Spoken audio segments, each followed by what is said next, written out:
സുഹൃത്തുക്കളെ, അറബിക്കടലിന്റെ കാറ്റിൽ നനഞ്ഞു നിൽക്കുന്ന ഒരു ചെറുദ്വീപ്, പുഴകളും കടലും ചുറ്റിപ്പറ്റി നൂറ്റാണ്ടുകളെ ആയിരങ്ങളെ തന്റെ സ്നേഹത്തിൽ ചേർത്തു നിർത്തുന്ന ഒരു പുണ്യ സ്ഥലം എറണാകുളത്തെ വല്ലാർപാടത്തുള്ള അവർ ലേഡി ഓഫ് റാൻസം ബസിലിക്ക, അല്ലെങ്കിൽ നാട്ടുകാർ പറയുന്നത് പോലെ വല്ലാർപാടത്തമ്മ. 1524 കഥ ആരംഭിക്കുന്നത്.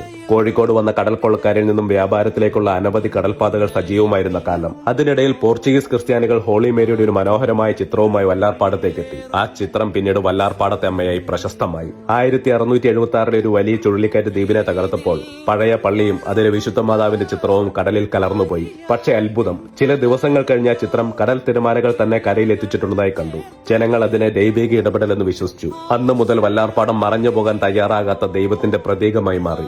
1720 ശങ്കരൻ എന്നൊരു ഹിന്ദു സദാചാര കുടുംബത്തിലെ യുവതിയും ഭർത്താവും കടലിൽ കുടുങ്ങി. അവർ ജീവൻ നഷ്ടപ്പെടുമെന്ന് തോന്നിയപ്പോൾ വല്ലാർപാടത്തമ്മയെ ഞങ്ങളെ രക്ഷിക്കണമേ എന്ന് പ്രാർത്ഥിച്ചു. അവർ അത്ഭുതകരമായി രക്ഷപ്പെട്ടു. ആ യുവതി പിന്നീട് പള്ളിയിലെ ആദ്യത്തെ ലാമ്പ് സമർപ്പിച്ചു. ഇന്നും ആ വിളക്ക് വല്ലാർപാട നിവാസികൾ വലിയ ഭക്തിയോടെ കാത്തു സൂക്ഷിക്കുന്നു.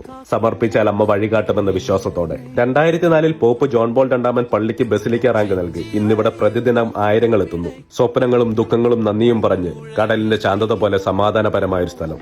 അമ്മയുടെ ചുവടരികിൽ എത്തുമ്പോൾ ഓരോരുത്തർക്കും എനിക്ക് അമ്മ കേൾക്കുമെന്ന വിശ്വാസമാണ്. കടൽ എത്ര പ്രളയമുണ്ടാക്കിയാലും അമ്മയുടെ ചിത്രം തിരിച്ചു കൊണ്ടുവന്ന പോലെ ജീവിതത്തിലെ പ്രളയങ്ങളിൽ നിന്ന് നമ്മളെ പിടിച്ചു നിർത്തുന്നുണ്ട് വല്ലാർപാടത്തമ്മ. ഇത്തരത്തിലുള്ള കൂടുതൽ കാണാ കാഴ്ചകൾക്കായി അബി ട്രിപ്സ് പേജ് ഫോളോ ചെയ്യുവാൻ മറക്കരുത്. പിതാവും പുത്രനും പരിശുദ്ധാത്മാവുമായ സർവേശ്വര, അങ്ങയുടെ മഹത്വമേറിയ ത്രിത്വത്തിന്റെ ആരാധ്യമായ നാമം എല്ലാ ധരങ്ങളിൽ നിന്ന് സ്തുതിയും എല്ലാ നാവുകളിൽ നിന്ന് കൃതജ്ഞതയും എല്ലാ സൃഷ്ടികളിൽ നിന്ന് പുകഴ്ചയും അറിയിക്കുന്നു. എന്തുകൊണ്ടെന്നാൽ അങ്ങ് ലോകത്തെയും അതിലുള്ള സകലത്തെയും കനിവോടെ സൃഷ്ടിക്കുകയും മനുഷ്യവംശത്തോട് അളവറ്റ കൃപ കാണിക്കുകയും ചെയ്തു. സ്വർഗവാസികളുടെ ആയിരങ്ങളും മാലാഖമാരുടെ 10,000ങ്ങളും മഹോന്നതനായ അങ്ങയെ കുമ്പിട്ടാരാധിക്കുന്നു.